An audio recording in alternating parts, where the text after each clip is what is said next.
Hello mga kol, welcome back na naman dito sa ating Facebook page. For today's video mga kol, pakita natin yung ating bagong finish na DE64W. So yung presyo nito is nasa 295,000. So check natin kung ano yung package natin. And makita natin dito yung kulay ng ating unit is blue and black. So yan yung request ng ating client. Makita natin dito, naglagay tayo ng steel front bumper, fog lamp, then naka samurai edition. So ito yung kanyang headlight original. Tapos dito naglagay tayo ng chrome side mirror with lights, fender, tapos naka 13 inches, brand new mags and brand new tire. So makita natin dito, ito yung unit natin Luro. Meron siyang top load carrier gutter type. Then makita natin ito is original na chrome yung mga handle natin. Yan yung kagandahan. So rear wheel drive, meron siyang differential, brake drum yung likuran, then disc brake yung harap natin.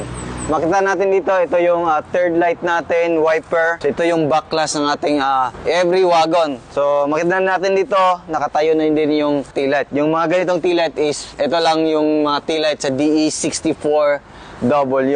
Meron tayo stepboard, plate holder para hindi mabin yung plaka natin. Tapos meron tayong dalawang camera. So check natin dito. Makita natin dito sa loob, naka brand new yung matting natin dito. Tapos yung ceiling natin is bago na din. Black felt yung nilagay natin. Dito is nakabalot ng plastic. So check natin dito. Dito sa loob is naka captain seat. Then pakita natin. Ayan. The sliding door is power window. Yun. Tapos makita natin dito, meron tayong mga extra lagayan. So ito yung captain seat natin, pakita natin. Yan, so yan yung kagandahan sa mga captain seat mga kol, is pwede natin i-recline kung saan tayo komportable. Ayan no.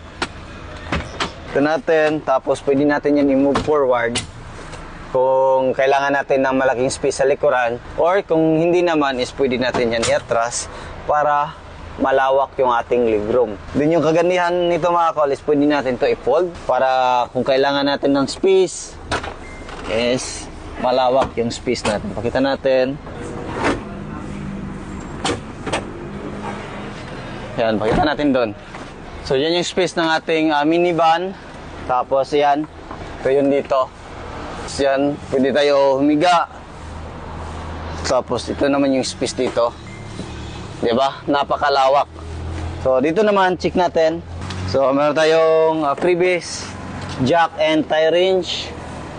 Naka-plastic yung cover dito. Ito naman dito. All power. Tapos pakita natin, naka digital temperature gauge. Ito is naka dashcam, naka